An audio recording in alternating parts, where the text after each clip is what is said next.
અને મને સંસાર બાંધવામાં રસ નથી. મારે આવી રીતે જ્યાં જાઉં ત્યાં મળી રહે, અને જેની દવા કરું એના પૈસા નથી લેતો. મને મારા ગુરુદેવે એવી વિદ્યા આપી છે કે પૈસા લઈશ તો તારી વિદ્યા ફલિત નહીં થાય.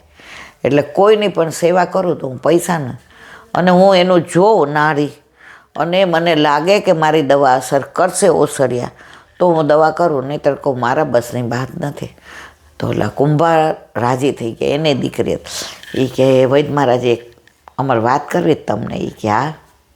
એ કે અમારા રાજાના કુંવરીને આવી રીતે 6 મહિનાથી ને જેટલા રાજા એટલે રાજ છે એમાં બધાયમાંથી વૈદ આવ્યા, બધાએ બહુ દવાઓ કર્યું, પણ કુંવરી બા તો ગળતા જ જાય છે. અત્યારે તો હવે પલંગમાં દેખાય એવાય નથી રહ્યા, અને રાજાનું તો કાળજું કપાઈ જાય છે. તો તમે એ કે હા, એ કે રાજા આ પાડે તો હું જોઈ જાઉં, જો મારાથી થાય એવું હોય તો ઠાકોરજી બધું બરાબર કરશે. એ કે લે તમે ઠાકોરજીવાળા છે.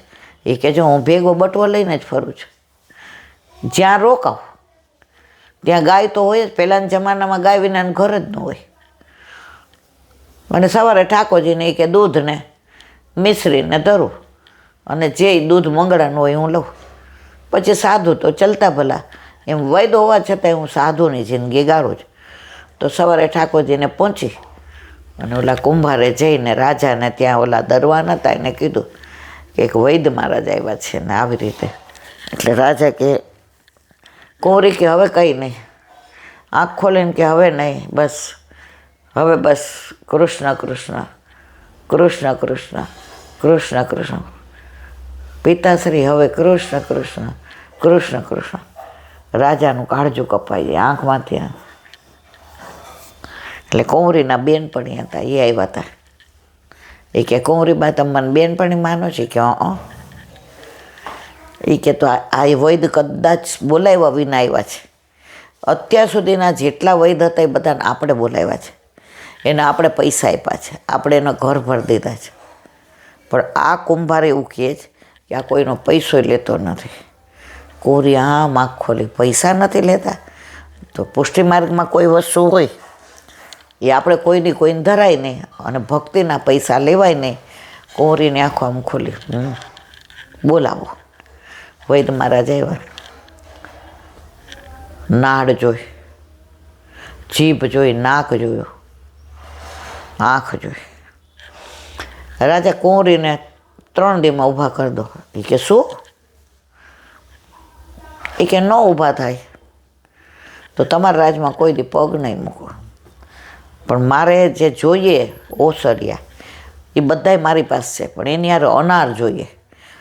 દ્રાક્ષ છે ને એનું પાણી કાઢવાનું, પહેલાં આપણે જ્યુસ કહીએ, એ પહેલાંના જમાનામાં એ કે એને પાણી કાઢવાનું, અને એની હારે કુંવરી બા જેટલી વાર માગે કે ભૂખ લાગે, પાણી પીવું છે કે કાંઈ ખાવું છે, તો આ ઓસડિયા એને એ અનારદાણાના રસ હારે દેવાના.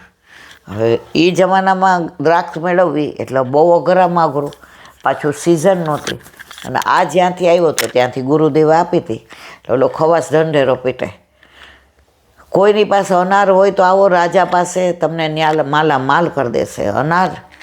એટલે ઓલા બે સેવક હતા ને, આ એની મા હારે વાતો કરતો હતો, જે બેનના લગ્નમાં આવ્યો હતો એમ.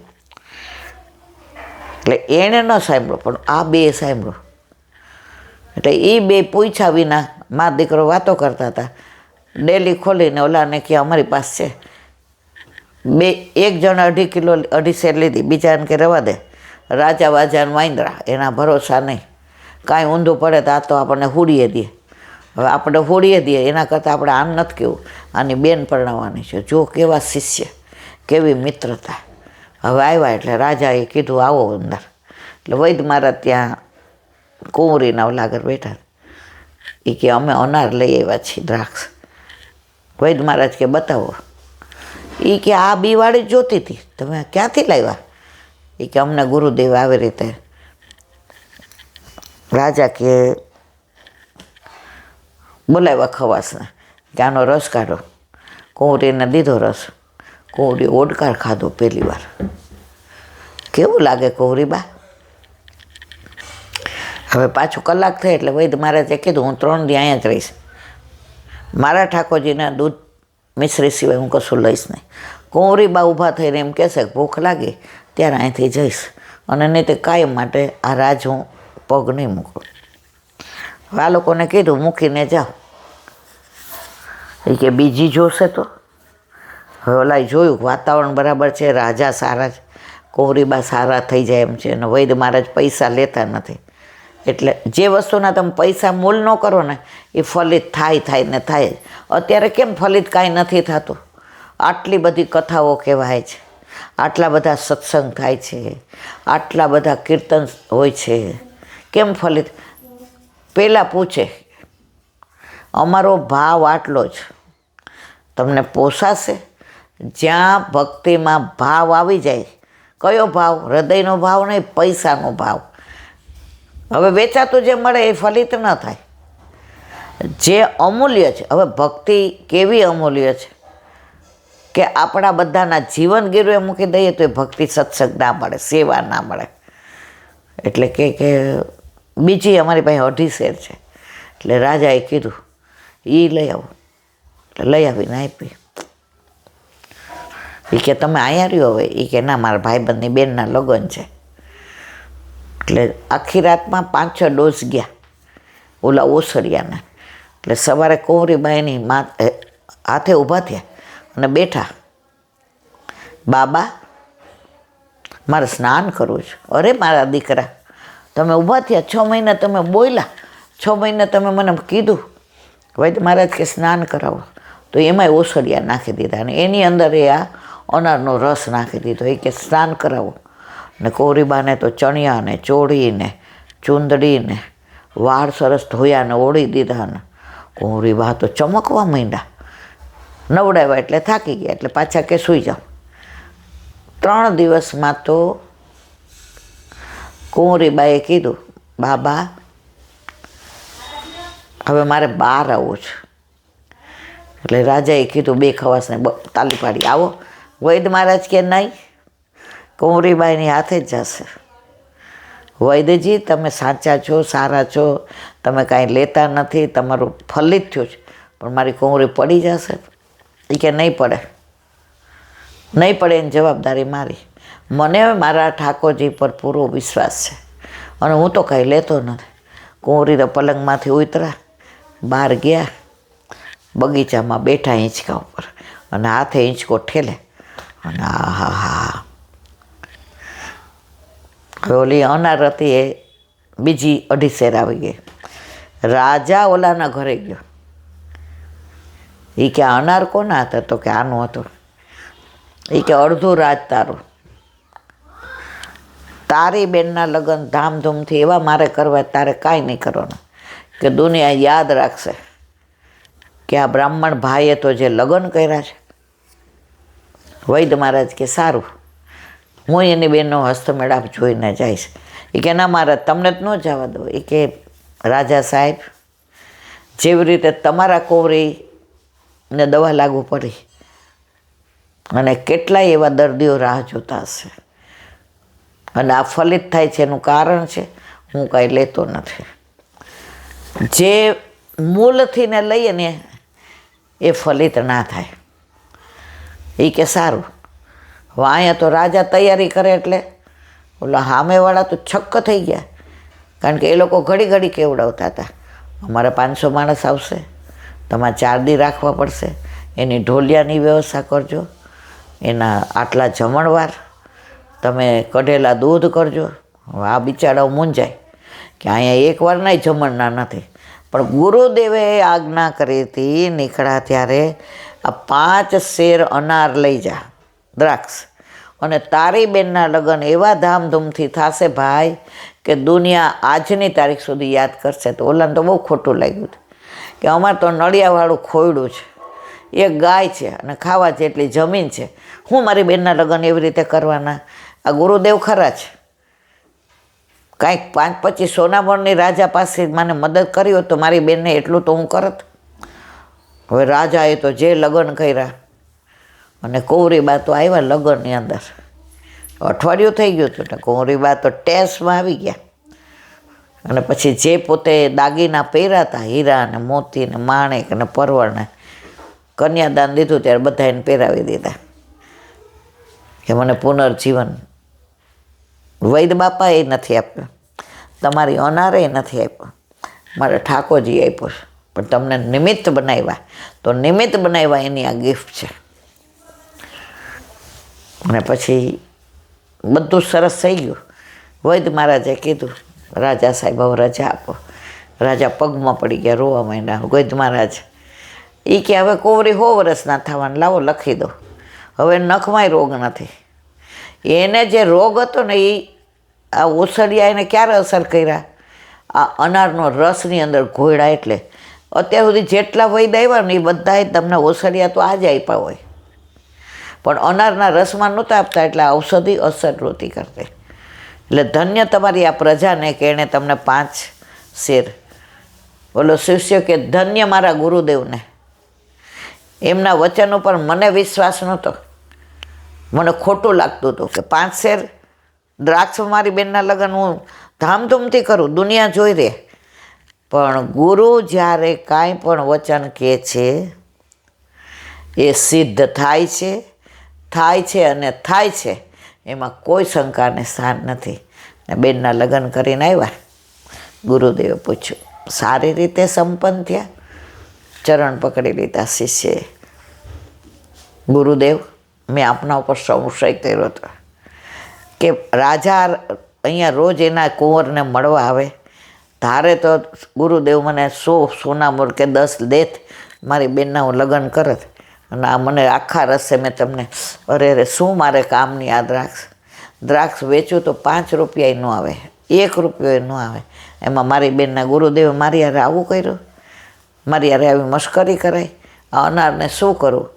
મનમાં ફેંકી દેવાનું મન થતું હતું. પણ આ 2 શિષ્યની આપણા તરફની દ્રઢતા એટલી હતી કે ગુરુના વચન ઉપર વિશ્વાસ રાખ, એમણે કીધું છે એટલે થશે જ. અને આજે આપના વચન ફળ્યા. તો ગુરુ જ્યારે પણ કાંઈ તમને આશીર્વાદ આપે ત્યારે ફલિત થાય ને થાય. એમાં ક્યારેય સંશય કરવો નહીં. અને વૈદ મહારાજનું ફલિત કેમ થયું? એ પૈસા નહોતા લેતા, ટકો નહોતા લેતા, સેવા કરતા હતા. અત્યારે તો હોસ્પિટલમાં જાય એટલે પહેલાં જ કે 5 લાખ જમા કરાવો, ન હોય તો માણસ મરતો હોય તો મરવા દેવાનું. અત્યારે કેવા કિસ્સા આવે છે. જે રોગ ન હોય એની રોગની દવા કરે. અત્યારે માણસને સસ્તો છે, બાકી બધું મોંઘું છે. તો આના પરથી બસ આપણે એ જ કે આપણા વલ્લભ ઉપર આપણે એટલો વિશ્વાસ રાખવાનો, પ્રભુ કરે સો ભલું કરે. ગુરુ ગોવિંદ દોનો ખડે, કિસકો લાગુ પાય. અરે બલિહારી ગુરુ આપને ગોવિંદીઓ બતાય. તો આ બધી વાર્તા હોય તો આના પરથી આપણે એ જ શીખ લેવાની કે ગુરુના દોષ જો એણે જોયા આવું કરાય. પણ ઓલા 2 શિષ્ય કેવા મક્કમ હતા. તો સંગ કરવો તો એવા ન કરવો. જે તમને ક્યાંય સંશય થાય તો તમારો સંશય દૂર કરીને તમારી દ્રઢતા કરે.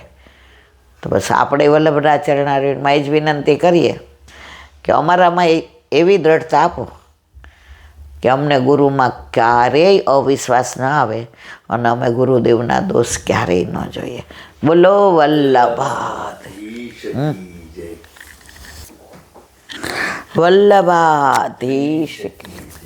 વ્રજ વિહાર. આપણે ભાદરવા મહિના થઈને રોજ વ્રજમાં માનસીમાં પહોંચીએ છીએ. આનંદ એ વાતનો છે કે આ પુસ્તક એવું ઓથેન્ટિક છે કે જે લીલાનું અનુસંધાન